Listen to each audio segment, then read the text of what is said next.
Hello and welcome to the latest MPP Insider, your source for all the latest news in the marijuana policy reform movement. I'm Mike Mino. Let's get things started with In the News.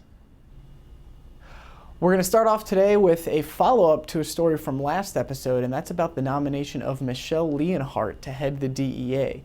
Now, as most of you know from our blogs and other insiders, MPP and our allies are staunchly opposed to Ms. Leonhart's nomination, largely because of her role in overseeing raids on state legal medical marijuana providers, her role in rejecting an application to do FDA-level research on marijuana, and also several comments she's made, some very uninformed and ignorant comments about the current situation going on in Mexico, where there is a war between the cartels and the local governments.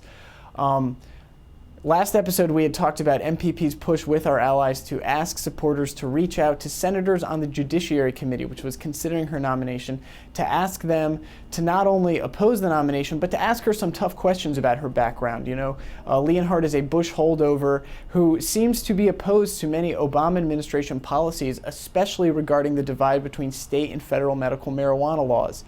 We didn't have any promising questions asked during the committee hearing, and in fact she passed through the committee, but there was a little bit of good news when Senator Herb Kohl, a Democrat from Wisconsin, placed a hold on her nomination. Now this means she gets through the committee, but there's going to be a delay before the entire Senate gets to vote on her nomination. Senator Kohl's objection to Ms. Leonhart is about the DEA's role in preventing prescription painkillers from getting to nursing home residences for senior citizens, restricting access for them. Very similar thematically in a lot of ways to our complaints over medical marijuana, but Senator Kohl isn't addressing them specifically, but this still gives us time.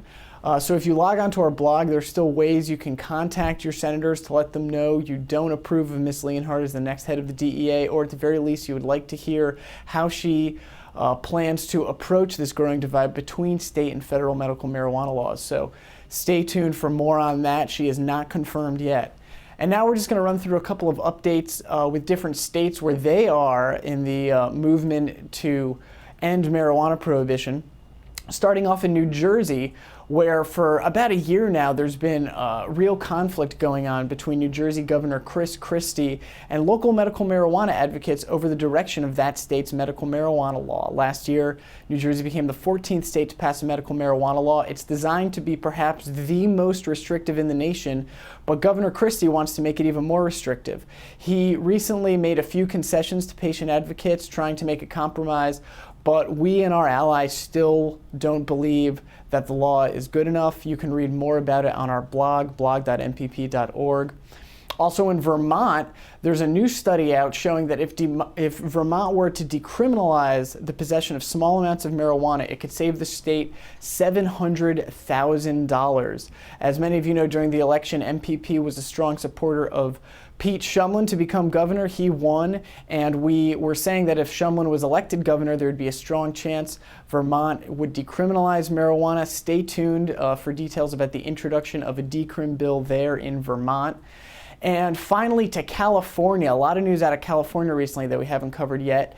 As many of you probably know by now, Steve Cooley, who is the Republican running for state attorney general in California, has officially lost that race. This is extremely good news for medical marijuana patients there.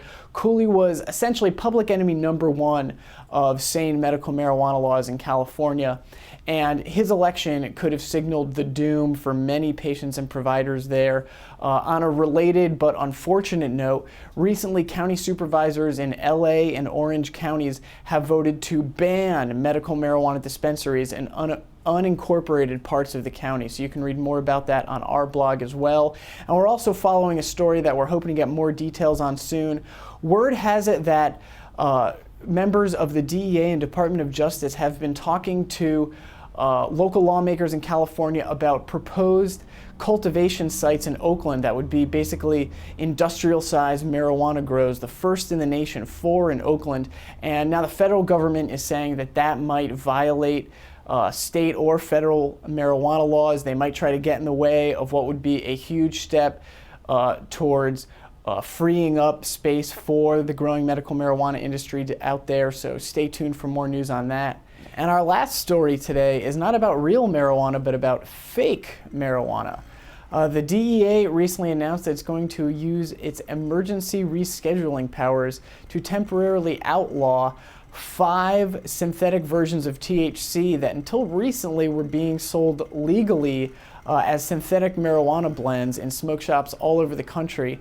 It's a very complicated issue, but it once again points to the greater perils of prohibition and basically the government's ineffective approach toward marijuana policy generally. If you want to learn more about this and MPP's take on it, I have a recent blog post and link to another essay on our blog.mpp.org. As always, remember to check MPP out on Twitter and on Facebook. And I think that's going to do it for us here on the MPP Insider. Once again, I'm Mike Mino. Thanks as always for watching.